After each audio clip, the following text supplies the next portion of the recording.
How on earth are we going to get it back into the water? Bet Mick Butler will find a way. They're great boats, those, doing a great job. Does the cold weather make you feel at all hungry? If so, have a look at this little lot. Here we have 52 pounds of tripe, 26 eggs, 13 pounds of rice pudding and 13 pints of milk, which would keep a large family going for a week, you might think. But this feeds 13 puppies for just one day. They're Dobermans. I'm sat holding the dog and the bitch, and you can see all the puppies down there on the mat in front, tucking in and enjoying their tea. These two are such big, strapping dogs, they make me feel like a dwarf. Come on. This is the dog here, this black one. He's got a very grand kennel name, Champion von McKeegan. Don't think it's any relation to Kevin.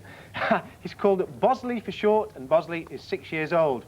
This one over here, the brown one, is the bitch. She is 3 years old, and she has the even grander name of Sorky, Dutch Destruction at Antarctica.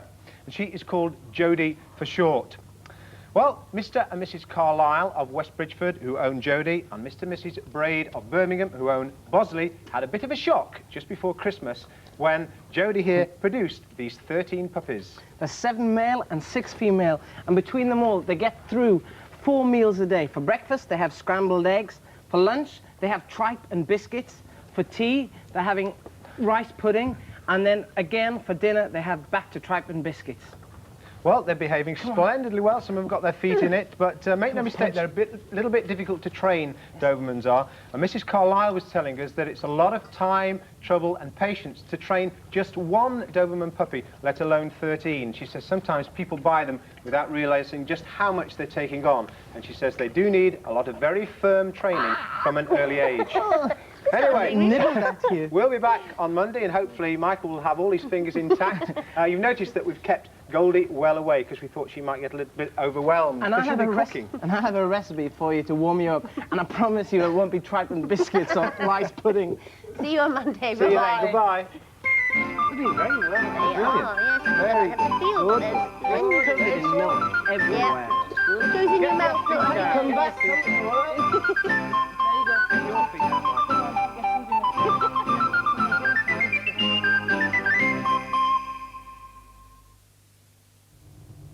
Now on BBC1, the drama continues for Dr Kildare.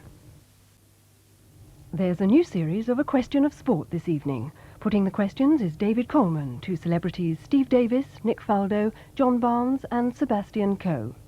That's at 8:30 tonight on BBC1. With news of this week's Friday People, here's Mike Smith. Here in the throbbing Pink Palace, we're preparing ourselves for this week's Friday People. We shall be asking the question and answering it of whatever happened to that talented lady, Pamela Stephenson. Find out this week. We shall meet Charlton Heston, who's working in Britain at the moment, and we shall ask who are the famous faces behind these masks.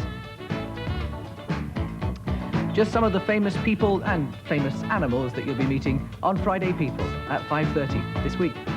That's Friday People, tomorrow on BBC1. The 6 o'clock news follows a look at the weather now with Bill Giles.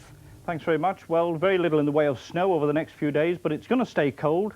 Widespread frost, especially down in the south. Probably no frost in the far north, though, with the wind coming in off the sea. High pressure settling over us then, very cold, and there will be freezing fog patches at night, some of them pretty dense and some lingering right the way through the following day. Let's look at tonight's weather first of all, and as you can see, apart from some coastal regions, a very cold night, a widespread and often severe frost, temperatures -5, -6 degrees centigrade. In fact, in some places it could be as low as -10 degrees centigrade, that's around 18 degrees Fahrenheit. With all these low temperatures then, some fog patches, some freezing patches of fog giving ice on some of the roads, although as I've already mentioned, in the far north of Scotland, I think rather more in the way of cloud there, no frost in the far north, in fact there might even be a little bit of rain or sleet later on.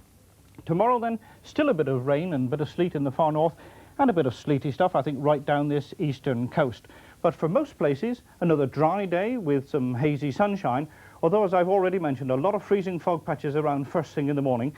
Most of them will gradually clear. One or two of them could linger all day in places, and where they do, temperatures around about freezing. Pretty cold for most places, reasonably mild in the north. Well, that's it from me. Bye-bye. On BBC2 shortly, the Oriental Pilgrims reach forests alive with wolves and bandits in Monkey. This is BBC1.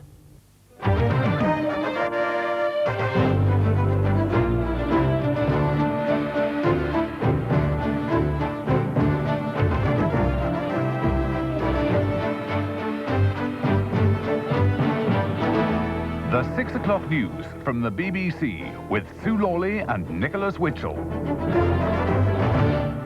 Good evening. The headlines at 6 o'clock. At least 5 people have died in an explosion in a block of flats in southwest London. 4 other people are still missing. The centre of the building was blown right out. Residents say they've been complaining repeatedly about gas leaks.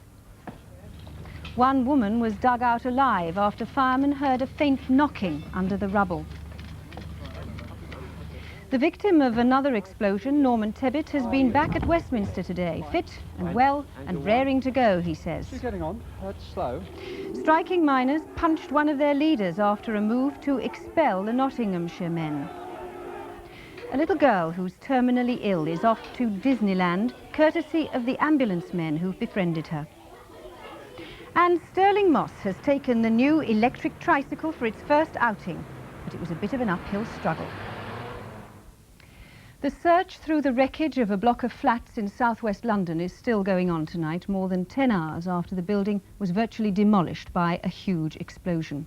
5 people are known to have died and another 4 are still unaccounted for. Firemen, ambulance men and doctors have been at the scene all day as the dangerous and painstaking search for victims has gone on. One woman was trapped for more than 6 hours and was only found because firemen heard her tapping out her cry for help. The disaster, which is believed